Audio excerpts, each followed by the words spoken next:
No estoy seguro del año porque imagínense que en esa época yo estaba terminando el colegio, pero ha de haber sido finales de los años 70 que empezó Teleprensa, tuvo gente muy destacada y digamos que la competencia directa eran Aquí el Mundo y Teleprensa.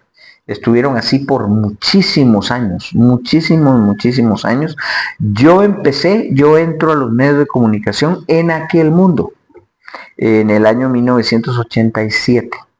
Pero Aquí el Mundo ya esa era la parte final, ya ahí ya solo le quedaba un año de contrato y toda la cosa, hubo todo un problema y todo. Y de ahí, como en el año 89 finales, me llaman de Teleprensa para leer noticias. Y entonces empiezo yo en Teleprensa por Canal 11 de televisión. ¿En qué año? El año 89, 1989 más o menos, finales por ahí. ¿Recuerda alguno de sus compañeros? Fíjese que en ese momento yo, digamos, los que estaban dando Teleprensa y que me entregaron a mí, digámoslo así, eran Luis Figueroa y Mauricio Barrera. Ellos estaban dando noticias en Teleprensa. Pero cuando yo llego solo. Estaba solo. Yo me encargaba de todas las emisiones de Teleprensa solo. Y eso fue en el año 1989, finales, empezando los 90. Empezando el año 1990, por ahí. Y seguí solo por algún tiempo. Esporádicamente tuve algunas compañeras en el desempeño de las noticias, pero la que más tiempo estuvo fue Leonora Sol. Y con ella estuvimos bastante tiempo dando noticias. Yo empiezo como presentador de noticias única y exclusivamente. Después hacía entrevistas. Sí, es que en el año 90 se viene la campaña política. Y entonces Teleprensa tenía pues en sus planes hacer las distintas entrevistas con los candidatos presidenciales. El entrevistador designado para esto era el licenciado Detz Kaal. Y él se enfermó una noche y ya estaba el candidato ahí. Yo me acuerdo que era el doctor Manuel Ayau, que en ese momento era candidato a la presidencia por el MLN. Una coalición, creo que era MLN-CAN, una cosa así. Y entonces ya lo tenían ahí. Y entonces, bueno, que hagan la entrevista el Patojo, ¿eh? Porque no había alguien ahí. El licenciado no había llegado. Y entonces ya estaba el candidato ahí. Y entonces empecé a hacer las entrevistas al dueño del canal, que era don Antonio Mourra. Le gustó cómo hacía las entrevistas, y entonces ya la siguiente entrevista era yo, y yo ya seguí, así que me tiraron al agua a hacer las entrevistas a como fuera. Como entrevistador comenzó en Teleprensa entonces. En Teleprensa empecé como entrevistador, sí. ¿Alguna anécdota, licenciado, de alguna? Usted ha entrevistado a tanta gente, cantantes, políticos, gente que ha estado en ministerios. Entre todos estos años, menciónenos quizá una o dos, no sé, alguna anécdota que se le haya quedado grabada a usted por cualquier motivo. Bueno, mire, le voy a decir una cosa, hubo muchas entrevistas interesantes, bonitas, muchos programas especiales que hicimos en Teleprensa. A mí me dieron mucha confianza. Yo empecé como presentador de noticias. En ese mismo año 90 más o menos, o en el principio del 91, me nombran gerente general de Teleprensa. Entonces, estaba el director de Teleprensa y yo era el gerente general de Teleprensa. Y hacía ya de planta todas las entrevistas y sacaba todas las emisiones en el noticiero. La mayor parte del tiempo, como le digo, solo, aunque tuve compañeras que estuvieron conmigo en Teleprensa por algunos tiempos. La que más tiempo estuvo, como le repito, fue Leonora Sol.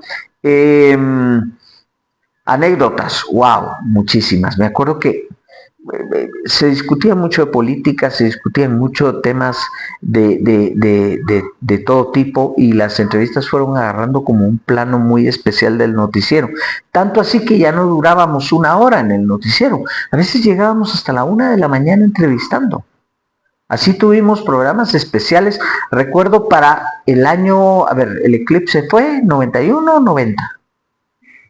No me acuerdo bien, el famoso eclipse total de sol, y entonces hicimos una entrevista con los del Club de Astronomía de Guatemala, el ingeniero Edgar Castro, que está justamente en la Universidad Galileo, y él es el decano, me parece, de la Facultad de Astronomía o algo así, que está allí, y resulta que llegamos hasta como las 2 de la mañana, con preguntas de todo el país que nos pasaban las preguntas vía teléfono, y la gente preguntando acerca del eclipse. Al otro día tuvimos una transmisión especial, pero increíble, increíble, acerca del eclipse, tanto que hay fragmentos de eso todavía en YouTube, del trabajo que se hizo para el eclipse. Y de todo el trabajo de eso. Por supuesto, las anécdotas con los candidatos eran las que más marcaban el tema. A mí me tocó entrevistar a todos los candidatos en ese momento. Ya de ahí, de esa primera entrevista, me fui en fila con todos. Ríos Montt, Serrano Elías, Álvaro Azú, Jorge Carpio, en fin, los que estaban en primera línea en ese momento en la política nacional, así como también tenía diputados que ese día pues llegaban. Había un diputado por el oriente del país, no sé si era Chiquimula o algo así, no recuerdo bien su nombre, pero en esa época fue noticia porque lo agarraron con una pistola en el hemiciclo. ¿Chinchilla Vega? No era Chinchilla, era, no sé si era apellido Berganza o algo ¿Ferdi? así. No era Ferdi. No, es mucho antes, creo yo. Bueno, el caso es que hizo así, abrió el saco y tenía una pistola en el hemiciclo. Y se armó el escándalo en la prensa, y esa noche, pues lo llamé a entrevista. Y él se disculpa ante los guatemaltecos esa noche en plena transmisión por haber cometido esa falta y haber llevado el arma al hemiciclo, haber entrado con un arma al hemiciclo. Y así tuvimos, la verdad es que mucho éxito, las entrevistas, se volvió muy central. Aquí el mundo se había acabado, había empezado en esos mismos años la competencia nuestra por parte de los canales, ya era Noti7. Entonces habían empezado ellos incluso antes de que yo llegara a Teleprensa. Pero ya nos volvimos así, que digamos en las entrevistas de esa época y de esto. Me tocó un foro con todos los candidatos, y resulta que al presidente de la época no le gustaron las reglas del foro. Y entonces Vinicio Cerezo salió, él tenía un programa que se llamaba Conversemos, y en el programa criticó el formato del foro, al que había llegado por parte de la Democracia Cristiana, que era el partido de él, Marco Antonio Villamar Contreras, porque Alfonso Cabrera estaba enfermo. Entonces, él llegó, pero bueno, no quedó tan bien en el formato de un foro general. Al foro llegaron Jorge Carpio, Álvaro Azú, Ríos Montt, llevan todos, me acuerdo de esa mesa en esa época, todos ahí. No le fue muy bien al candidato oficial, entonces Cerezo salió criticando. Entonces, esa misma noche le salgo diciendo yo que si a él, porque teníamos emisión el domingo en la noche, que si a él le interesaban los foros sin reglas y sin límites de tiempo, porque él criticaba las reglas y los límites de tiempo, entonces que lo invitaba a uno. Para mi sorpresa aceptó. Y bueno, se originó lo del famoso asunto con el presidente Cerezo, luego una entrevista, él se levantó de la entrevista, y bueno, la historia es conocida en ese sentido, ¿verdad? Pero sí, son muchas las anécdotas que hacíamos. Entrevistas de todo tipo. Recuerdo de una persona que llega a una iglesia diciendo que estaba poseída por el demonio. Hicimos un programa súper exitoso con un pastor y un sacerdote católico que era el autorizado por el Papa para hacer exorcismos en Guatemala. Y hablamos sobre el tema, y también llegó un psiquiatra. Obviamente con posiciones muy diferentes cada uno, pero fue un tema que llegamos hablando hasta la 1 de la mañana y teníamos audiencia y la gente preguntando, la gente mandaba preguntas por teléfono, era muy dinámico, muy bonito. Ahora en esto que se extendían porque la gente lo pedía, digamos, tenían audiencia. Yo tenía mano libre en esa época, me daban mucha mano libre en la temática de las entrevistas e incluso en cuán prolongado era el programa. Y si veíamos que había mucho público preguntando y llamando por teléfono al canal, pasando sus preguntas, seguíamos. ¿Qué impacto tuvo Teleprensa 1 en la población en general? Miren, en esa época teníamos mucho impacto, toda la televisión nacional, por una sencilla razón. El cable apenas iniciaba para esa época y muy pocas personas tenían cable, muy pocas. El cable en la capital por lo menos empezó con una compañía aquí en la zona 15 y muy pocas personas tenían cable. Entonces la mayoría veían televisión nacional y éramos 4 canales. Y de esos 4 canales, 2 teníamos los noticieros más relevantes con entrevistas y con ese tipo de cosas. Y entonces, pues obviamente, jalábamos muchísima la atención. No como ahora que competimos, la televisión nacional compite con, ¿qué le digo? 200 canales. Toda variedad de programas nacionales y extranjeros y además canales locales porque cada departamento, cada municipio tiene sus propios canales y sus propias noticias locales. Entonces era muy diferente, ¿verdad? A ver, no como estamos ahora acá, que se podía poner una cámara y hacer una entrevista inmediatamente. Mire, en esa época todo era por cassettes de VHS. Y nosotros utilizábamos un formato que se llamaba Super VHS, que daba mejor calidad, pero que se degradaba en cada copia, ¿verdad? Entonces llegaban los cassettes, había que estar editándolos, que eran unas máquinas de edición complicadísimas, se corría un cassette, se pasaba eso al otro cassette vacío, eso era lo que se iba a pasar, y a la par estaba el director, que era don Pedrito Salinas, en una máquina de esas Royal, de las que se usaban antes en las academias de mecanografía, de aquellas máquinas antiguas, mecánicas obviamente, y entonces estaba él haciendo ahí. No teníamos teleprompter, muchas veces él pasaba por así, ocultándose las cámaras debajo, y me pasaba las notas. No había forma de leer las notas con anticipación, iba saliendo la producción tal y como venía. ¿Qué impacto tuvo entonces en el periodismo local? Como le digo, mucho. ¿Por qué? Primero porque éramos, no había una competencia internacional como ahora, entonces solo habíamos 2 noticieros y la gente, ¿a qué cosas le pone mucha atención? Porque necesita saber de su entorno, a las noticias y a los deportes. Y entonces teníamos muy buenas audiencias en esa época y teníamos muchísimo impacto. Los candidatos no se permitían el lujo de negarse a ir a una entrevista. Mal que bien les fuera a ir mal o bien, eran los únicos lugares donde exponerse, ¿verdad? Igual los diputados o la gente relevante del país de la época. Yo sé que en ese entonces, como usted dice, solo quizás estaba al principio quizás 7 días, ¿se acuerda? 7 días, sí.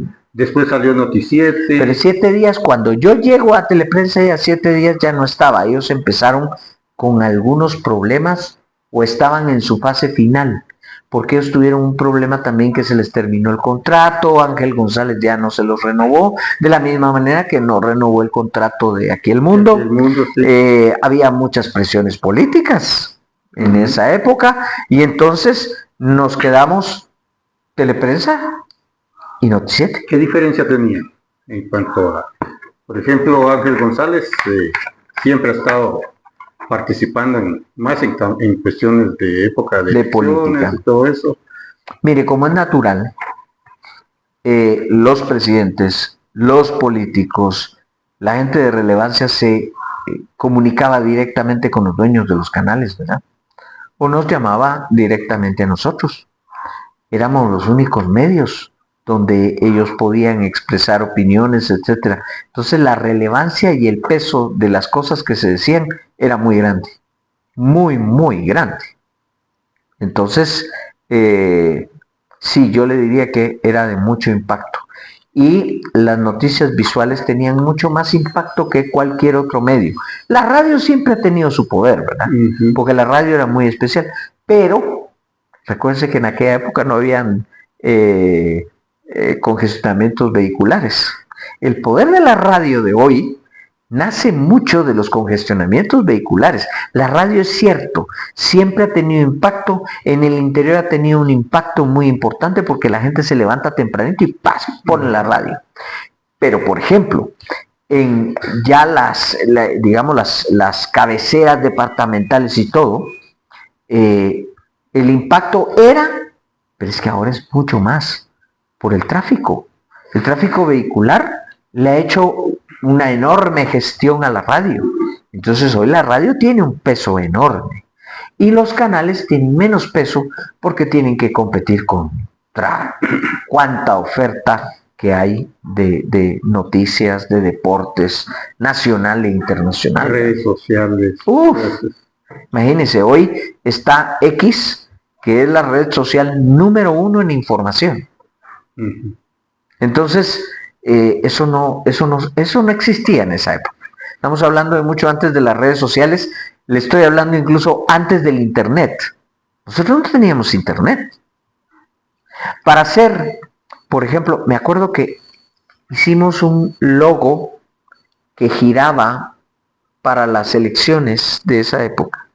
Un logo de Teleprensa y que decía elecciones 1990, creo yo. Y el logo duraba, ¿qué le digo? 4 segundos, 5 segundos. Más de una semana para renderizar todo eso. Así eran las máquinas de esa época. Los sistemas de edición eran arcaicos. Hoy con un celular se pueden hacer maravillas. Usted puede hacer cosas súper profesionales en cualquier celular. La evolución. ¿Y Teleprensa cómo fue evolucionando con estas limitaciones? Pues mire, yo estuve hasta el año 92 en Teleprensa, ¿verdad? Y poco a poco se iban adaptando ellos, se iban trayendo nuevas. Pero recuerde de algo, que cada inversión era muy fuerte. Y tampoco la inversión de publicidad era tan grande por aquellos días. Entonces, les costaba a los medios mucho. No es como ahora. Es que ahora se pueden hacer maravillas con cosas sumamente baratas. Usted ve ahora a los influencers hacer unas cosas. No, estamos hablando de la época de piedra, casi que. Quizá no sería como aquellos noticieros como Cuestión de Minutos que yo les relato que eran fílmicos y que había que revelarlos primero, No, pero de todos modos el video estaba en sus albores, ¿verdad? Era al principio. ¿Tiene algún tipo de comunicación con los presentadores de su época? O... Mire, tanto el director como el subdirector de esa época, que eran los hermanos Salinas, Pedro Salinas era el director, Estuardo Salinas era el subdirector, ya murieron. Mucha gente que estuvo allí, la gente que venía de años. Yo en ese momento era el patojo, el que entraba. Repítame algunos nombres de los que estuvieron. Estaba Pedro Salinas, estaba Estuardo Salinas, en aquel mundo, todavía está Carlos Anleu, que me parece que está en Radio Punto, estaba don Otto Soberanis, estaba don Manuel, él ya murió, Manuel algo, no me acuerdo ahorita todos los nombres. Digo, Funes estaba en Teleprisa también. Funes estuvo, pero mucho antes que yo estuviera. No lo conocí yo ahí. No lo conocí. Como le digo, había gente de mucha relevancia. Pues yo entré, a ver, mi carrera era de abogado, pues. Yo soy abogado, nunca estudié ciencias de la comunicación. O sea que echando a perder se aprende. Así entré yo a los medios de comunicación. Me encantó tanto que nunca ejercí de abogado. Y heme aquí, tantos años después, en las mismas. Ahora está en la 100.1. Ahora estoy en Infinita 100.1, en Espacio Libre y en TV Azteca en Estado de la Nación. Sí. ¿Cuál es el legado de José Eduardo Valdizán? ¿Cuál consideras? Ay, Dios mío. Mire, no sé si tenga yo un legado. Yo he trabajado, yo he hecho lo que he podido, he tratado de hacerlo de la manera más honesta. Creo que en ese sentido mis entrevistas tienen la particularidad de ser bastante duras y nunca tuve mayor problema con candidatos y políticos porque quizá ya todos conocían al loquito que hacía las entrevistas de esa forma y con todos era igual. Entonces no había problema, ya sabían a qué iba, ¿verdad? Entonces nunca tuve mayores problemas. Quisiera pensar que ese trabajo inspiró o inspira a generaciones que vengan. Quisiera pensarlo. Pero no soy presuntuoso en decir que yo tengo un legado o una cosa así. No. Esas son cosas que el tiempo y la gente dirán si eso hubo o no hubo. Yo trabajo porque me apasiona lo que hago. Y uno debe hacer las cosas con pasión. Y aquí distingo una cosa. No solo se pueden hacer en la vida las cosas que a uno le apasionan. A veces hay que hacer cosas que a uno no le apasionan. Pero aún lo que a usted no le apasiona, tiene que hacerlo con pasión, con entrega, con ganas de hacerlo. Y los medios de comunicación a mí, afortunadamente, me apasionan. Y trato de hacerlo con pasión. A mí me entristecen las noticias. A mí me enojan las noticias cuando hay hechos que lo ameritan. A mí hay noticias que me impactaron profundamente a lo largo de estos años. Recuerdo una tarde que agarré el vehículo y me fui a cubrir lo del Cambrai, aquel infortunado asunto. Nunca me ha gustado quedarme solo en el estudio. Me tocó cubrir también el terremoto del 7 de noviembre en... ¿qué? 2000, ¿qué?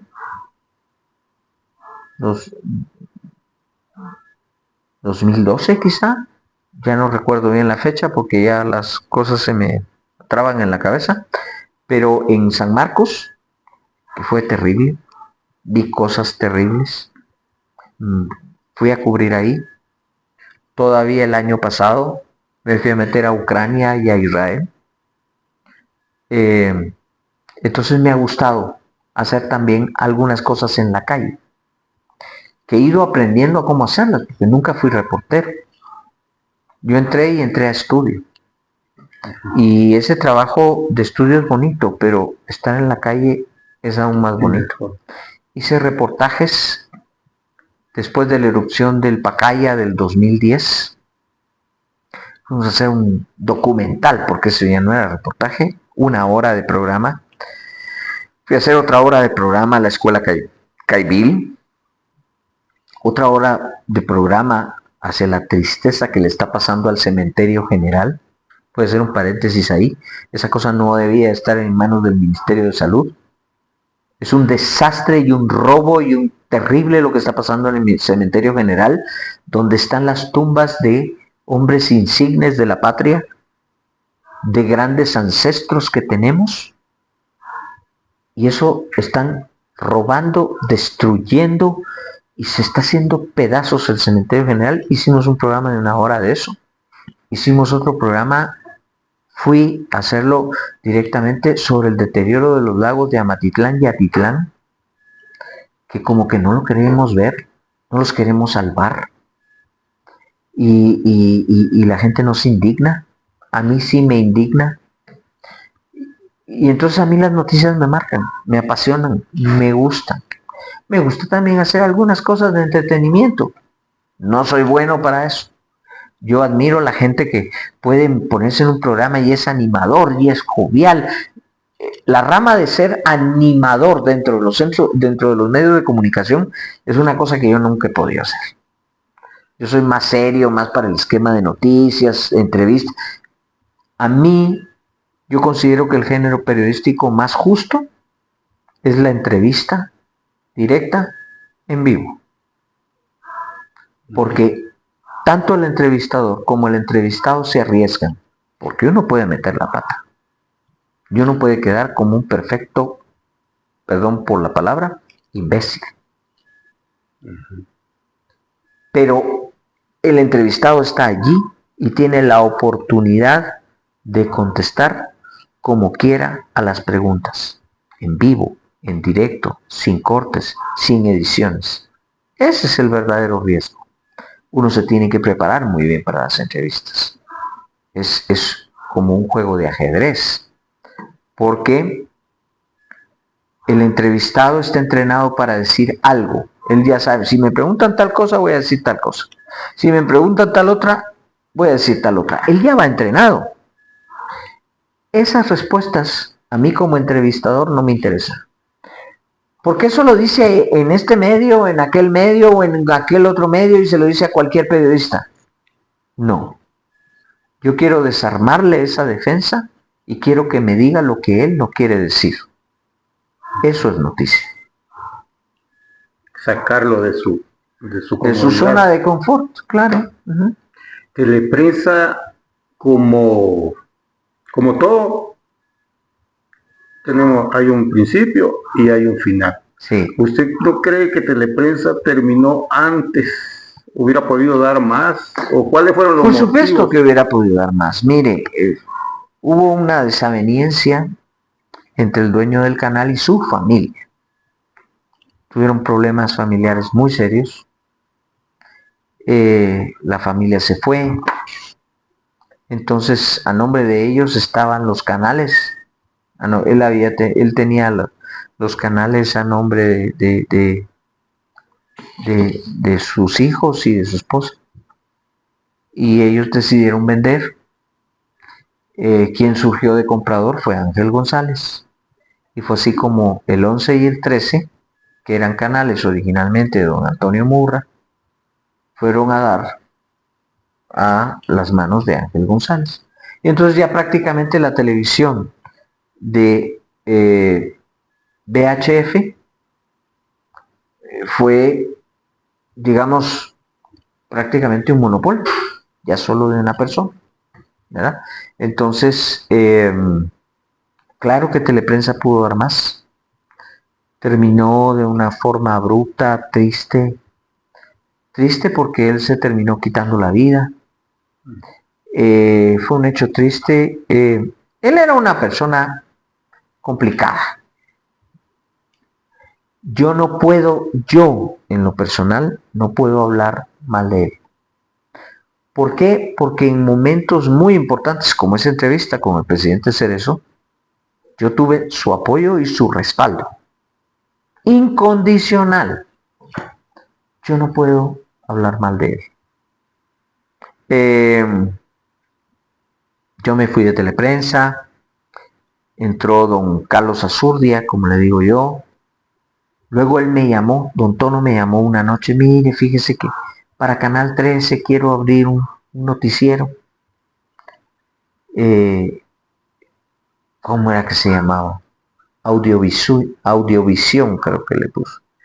Mire, don Tono, si me está pidiendo ayuda de que vaya y que le saque el noticiero, usted sabe que yo le tengo mucho aprecio, yo voy. No necesita pagarme nada. Y fui y saqué muchas emisiones de audiovisión en Canal 13, a la vez de que estaba Teleprensa en el otro estudio. con don Carlos Azurri. Y estuve algún tiempo ahí tratando de echarle una mano. Pero como le digo, fue una situación triste. Conozco a las dos partes, a su esposa, a sus hijos, y lo conocí a él, pues son personas de mi respeto. Y es lamentable que las cosas hayan terminado así, ¿no? Es cierto. Yo le agradezco en nombre del grupo Con de gusto. la universidad el haberme invitado a su casa. Con gusto, gracias. con gusto. No sé si tiene algo más. Pues bueno, espero que lo que les haya contado de alguna manera les haya ayudado para el conocimiento.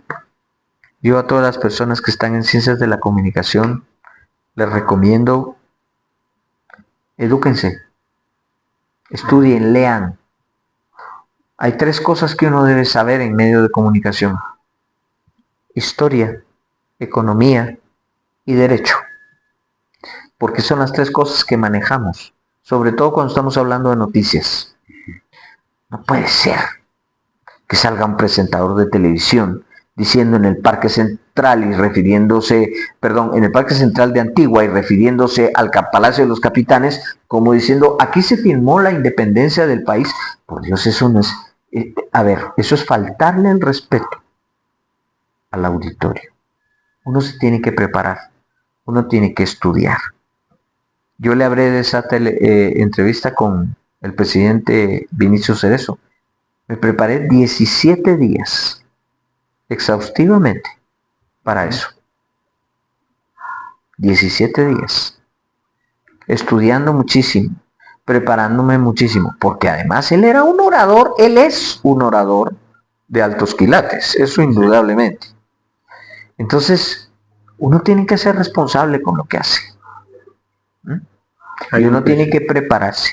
Historia de Guatemala. No puede ser que haya jóvenes ahora. Yo la vez pasada pregunté, no voy a decir ni el lugar ni a quién, pero pregunté a jóvenes de ciencias de la comunicación y les pregunté, dígame la fecha de la independencia de Guatemala, y no la sabían. No puede ser. Van a tomar un micrófono.